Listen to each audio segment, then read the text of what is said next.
అందరికీ నమస్కారం. నా పేరు డాక్టర్ వసంత్ కుమార్ గౌరని. ప్రపంచంలోనే కోవిడ్ కి 100%, డెంగ్యూకి 100%, చికెన్ గున్యాకి 100%.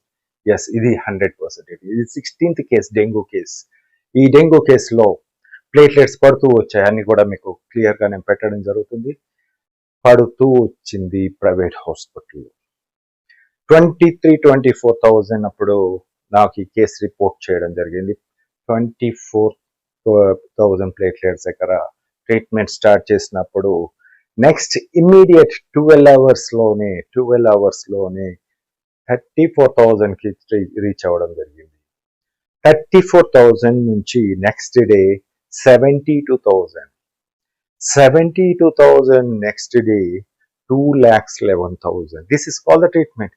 ఈ రోజు మనం చూసిన మొన్న డెత్ ఒక్కటి జరిగింది ఖమ్మంలో, కార్పొరేట్ హాస్పిటల్ అంటున్నారు. అక్కడ డెంగ్యూతో మరణిస్తే రక్షాబంధన్ అక్క తమ్ముడికి కట్టింది.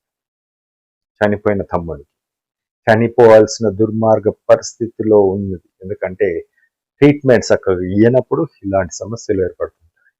సో దయచేసి నేను ఈ వీడియోని అందరూ కూడా లైక్ చేయండి, షేర్ చేయాల్సింది కోరుతున్నాను. ఎందుకు మాట్లాడాల్సి వస్తుందంటే ఈ డెత్స్ అనేది చాలా ఎక్కువ ఉంటుంది, కానీ రికార్డుల నుంచి తొలగించబడుతుంది. డెత్ ఉంచొద్దని దయచేసి ప్రతి ఒక్కరు కూడా గమనించాల్సింది, ఈ వీడియోని లైక్ చేసి షేర్ చేయాల్సింది కోరుతున్నాను. ఈ ట్రీట్మెంట్ యొక్క ముఖ్యత్వం ఏదైతే ఉందో, ఇప్పుడు ఈ డెత్స్ ఎందుకు కారణం, ఈ ప్లేట్లెట్స్ పడడానికి కారణం ఎందుకు అన్ని చోట్ల అంటే, ఫస్ట్ థింగ్ ఒక ప్యాంటప్రజోల్ పెడతారు, లేకుంటే యాంటాసిడ్ పెడతారు. అవి వైరస్ ని పెంచే మందులు, వైరస్ ఇంకా పెంచే మందులు. సైంటిఫిక్ గానే దీనికి కూడా ఆన్సర్.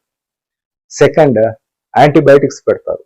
యాంటీబయాటిక్స్ కూడా ఎప్పుడైతే మీకు హయ్యర్ యాంటీబయాటిక్స్ పెట్టినప్పుడు ఆ వీన్ అంతా కూడా థ్రాంబోఫ్లెబిటిస్ అంటాము, వాస్కులైటిస్ అవుతుంది. అది మొత్తం కూడా డ్యామేజ్ అవడం వల్ల థ్రాంబోస్డ్ అవుతుంది, గడ్డ కడుతుంది, రక్తం గడ్డ కడుతుంది. సో ప్లేట్లెట్స్ కన్సప్షన్ అక్కడ ఎక్కువైపోతుంది. ఒకటి, ప్లేట్లెట్స్ పడుతూ ఉంటాయి, వైరస్ పెరుగుతుంటాయి. దెన్ అగైన్ దీనివల్ల కూడా ప్లేట్లెట్స్ తగ్గడం.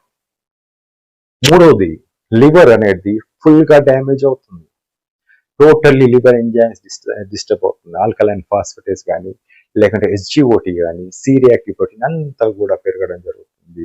లివర్ వైరల్ హెపటైటిస్ అంటారు, ఆ స్టేజ్లోకి వస్తుంది. అలాంటప్పుడు IV పారాసిటమాల్ దాని మీద పుండి మీద కాలం చల్లినట్టు 5 నుంచి 6 రోజులు ఫీవర్ తగ్గినప్పుడు 5 నుంచి 6 రోజులు పెట్టడం జరుగుతుంది. ఇంకా డ్యామేజ్ అవుతుంది. మూడోది. నాలుగోది, క్యారీపిల్, papaya leaf juice, papaya fruits, kiwi fruits అనేది ఏదైతే ఇస్తుంటారో అన్ని కూడా గ్యాస్ట్రైటిస్ ఫామ్ చేసి వామిటింగ్ వచ్చేలా చేస్తుంది.